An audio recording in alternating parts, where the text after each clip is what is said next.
Hello friends, welcome back to my YouTube channel exam crack with Shashi. मैं Shashi ma'am एक बार पुनः आप सभी का स्वागत करती हूँ आपके अपने ऑनलाइन प्लेटफॉर्म पर। दोस्तों, अगर आप हमारे यूट्यूब चैनल पर नए हैं तो सबसे पहले हमारे चैनल को सब्सक्राइब कीजिए, बेल आइकन को प्रेस कीजिए।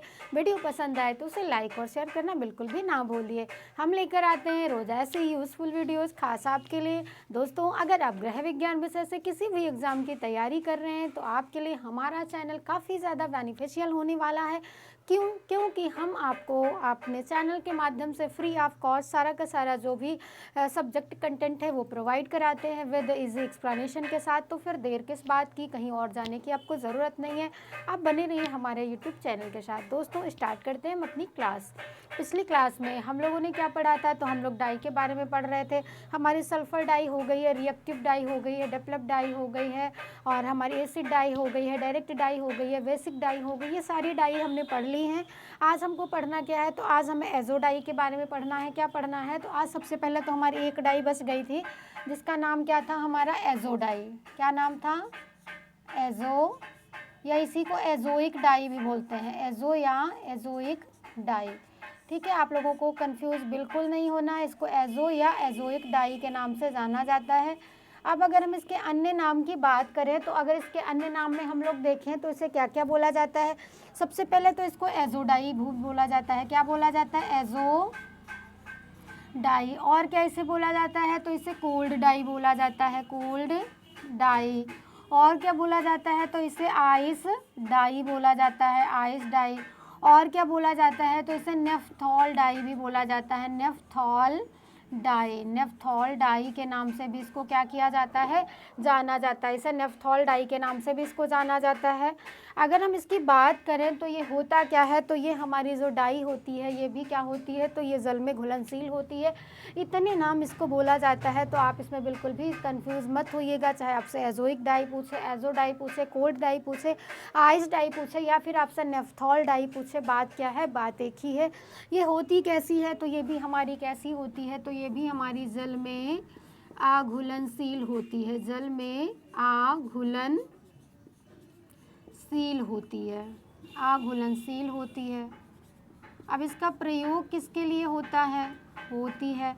अगर हम इसके प्रयोग की बात करें तो इसका जो प्रयोग है वो किसके लिए होता है, तो जो इसका प्रयोग है ये हमारा होता किसके लिए है, तो ये हमारा वनस्पति सेलुलोजिक रेशों के लिए होता है, वनस्पतिक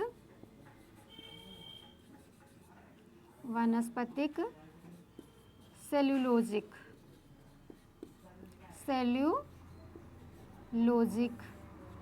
रेशों पर।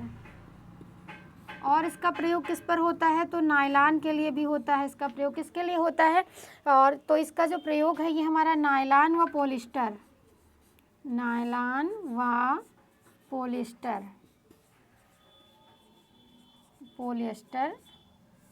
के लिए भी, ठीक है, किसके लिए होता है, लिए भी। अब यहाँ पर एक नोट पॉइंट लिख के ये लिखिए आप लोग।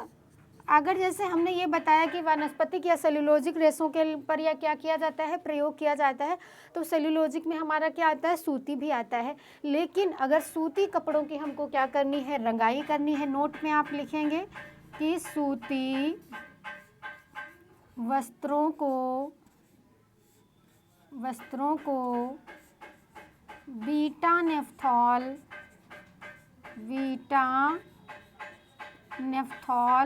व कास्टिक सोडा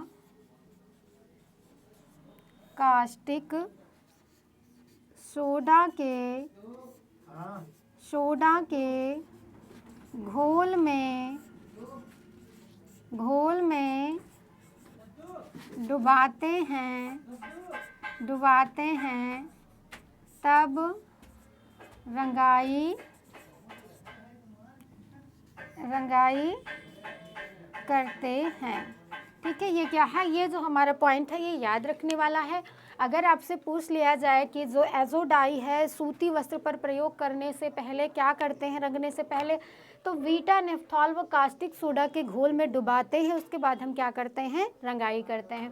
क्वेश्चन आपसे ये भी पूछा जा सकता है कि वीटा नेफ्थॉल व कास्टिक सोडा के घोल में सूती वस्त्रों को किस डाई को करने से पहले डुबाया जाता है, तो आंसर आपका क्या हो जाएगा, एजो डाई या एजोइक डाई। ये है क्या, तो ये जल में अघुलनशील है। वनस्पतिक सेलुलोजिक रेशों के लिए, नायलॉन व पॉलिस्टर के लिए भी क्या इसका प्रयोग किया जाता है। इसको अन्य किस नाम से जाना जाता है, तो हमारा एजो डाई हो गया, कोल डाई हो गया, आइस डाई हो गया तथा नेफ्थॉल डाई के नाम से भी इसको जाना जाता है। इसके पहले भी हम लोगों ने क्या किया है, बहुत सारी डाई को हमने कंप्लीट कर लिया है और आज हमें क्या एजो डाई या एजोइक डाई के बारे में देखना था। अब आइए हमने क्या किया, जिस डाई को पढ़ाया उसको बताया जल में घुलनशील है या अघुलनशील है। आज हम क्या करेंगे कि पूरा एक ही स्क्रीन पर ये देखेंगे कि कौन सी हमारी जो डाई हैं ये जल में घुलनशील होती हैं तथा कौन सी हमारी क्या होती हैं, अघुलनशील होती हैं। तो सबसे पहले यहाँ पर हम क्या डालेंगे, यहाँ पर हम देख लेंगे कि जल में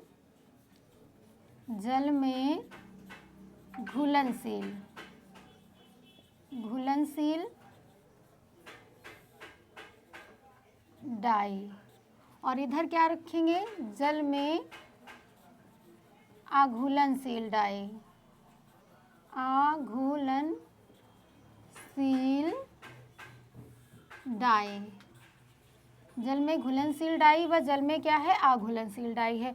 अब जल में घुलनशील में हमारी कौन कौन सी आ जाती हैं, तो सबसे पहले तो हमारी रिएक्टिव और डायरेक्ट एसिड तथा बेस, ये कौन सी हमारी आ जाएगी, डायरेक्ट डाई, डायरेक्ट या इसी को हम क्या बोलेंगे, प्रत्यक्ष डाई।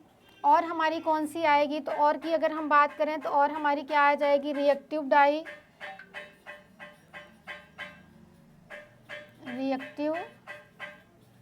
और हमारी कौन सी आती है, तो एसिड डाई या इसी को क्या बोलते हैं, अम्लीय बोलते हैं, अम्लीय। और हमारी कौन सी आती है, तो एक हमारी क्या आती है, क्षारीय आ जाती है, क्षारीय डाई। इसी को किस डाई के नाम से बोलते हैं, तो वेसिक। क्षार को वेस भी तो बोलते हैं ना, तो वही वेसिक डाई, बेसिक नहीं वेसिक। वेस मीन्स क्या होता है, क्षार होता है। इसी को एल्कलाइन भी बोला जा सकता है क्योंकि एल्कलाइन का मतलब भी हमारा क्या होता है, क्षार होता है। तो जल में घुलनशील हमारी कितनी डाई हो गई, तो सबसे पहले तो हमने देखा हमारी प्रत्यक्ष डाई यानी डायरेक्ट डाई है। दूसरे को हम लोगों ने क्या कह दिया, रिएक्टिव डाई। तीसरी कौन सी है हमारी, एसिड डाई, अम्लीय डाई हो गई। और चौथी हमारी कौन सी है, क्षारीय डाई हो गई। अब जितनी भी हमारी डाई बचती हैं वो हमारी क्या है, सब के सब जल में अघुलनशील है। अगर आपको सभी डाई के नाम याद है, एक आप याद कर लेते हैं तो दूसरा आपको अपने आप याद हो जाएगा, ये वाला याद कर लेते हैं तो ये आपको अपने आप याद हो जाएगा। लेकिन आपको सबसे पहले उसके पहले सभी डाइस के नाम आपको क्या करना है, याद करने होंगे। अब अगर हम इसकी बात करें कि हमारे जल में अघुलनशील कौन कौन सी आएंगी, तो एक हमारी वेट डाई है, वेट डाई। दूसरी हमारी क्या है, एजो डाई है, जो हम लोगों ने अभी पढ़ा है। वेट डाई के साथ साथ हमारी क्या है, एजो डाई है। और इसके साथ साथ क्या है, हमारी डिस्पर्स डाई है, डिस्पर्स डाई। और हमारी क्या है, तो और की अगर हम बात करें तो हमारी क्या हो गई, सल्फर डाई हो गई, सल्फर डाई हो गई। सल्फर डाई के साथ साथ अगर हम लोग और देखें तो आप बताइए कि कौन सी डाई हमारी छूट रही है। आप लोग थोड़ा सा दिमाग लगा के बताइए कि कौन सी हमारी डाई छूट रही है, क्योंकि हमने आपको बहुत सारी डाइस पढ़ाई हुई हैं। तो जो हमने पढ़ाया हुआ है ये कौन सी हमारी लगभग सब इसमें आ गई। अब देखिए हमारी प्रत्यक्ष डाई हो गई, रिएक्टिव डाई, एसिड डाई, क्षारीय dye, wet dye, azo dye, disperse dye तथा सल्फर डाई। एक डाई को हमने छोड़ा है तो उस डाई का नाम है आपका डेवलप डाई यानी कि विकसित रंग। और उसका आंसर आपको क्या करना है, कमेंट में देना है। देखते हैं किसमें कितना दम है, किसने कितना पढ़ा है मेहनत से। तो जो हमारी डेवलप डाई है वो जल में घुलनशील है या अघुलनशील है, उसका आंसर आप लोगों को क्या करना है, कमेंट बॉक्स में देना है। हमने यहाँ पर लिख दिया DE यानी डेवलप्ड डाई। अब आपको ये बताना है कि ये वाटर सोल्यूबल है या वाटर इनसोल्यूबल है, यानी कि जल में घुलनशील है या जल में क्या है, अघुलनशील है। ये आपको क्या करना है, कमेंट बॉक्स में इसका आंसर मेंशन करना है। आई होप आप लोगों को जो डाई थी, जिसको भी डाई में दिक्कतें थी, वो सारी की सारी दिक्कतें अब क्या हो गई होंगी, दूर हो गई होंगी। अब एक बार आप अपना PYQ उठाइए यानी कि प्रैक्टिस सेट उठाइए और उसमें डाई से संबंधित जितने भी क्वेश्चन हैं आप उसको एक बार करिए। जब आप उसको एक बार करेंगे तो क्या होगा, अच्छे से समझ में आएगा। अभी हम लोग और पढ़ेंगे, ठीक है। अभी हम लोग डाई अभी हमारी फिनिश नहीं हुई है, अभी डाई में बहुत सारा कुछ हम लोगों को पढ़ना है। रंगाई में रंगाई की अवस्थाएं पढ़नी है और रंगाई की अवस्थाओं के साथ साथ हमें ये भी पढ़ना है कि जो हमारे रेशे होते हैं। अब जैसे रंगाई करने से पहले हमें क्या करना होता है, रेशों के बारे में जानना होता है। पहले हम रेशों की प्रकृति देखेंगे कि रेशा हमारा अम्लीय है, मतलब कैसा है, उस पर अम्लीय डाई सूट करेगी या बेसिक डाई है या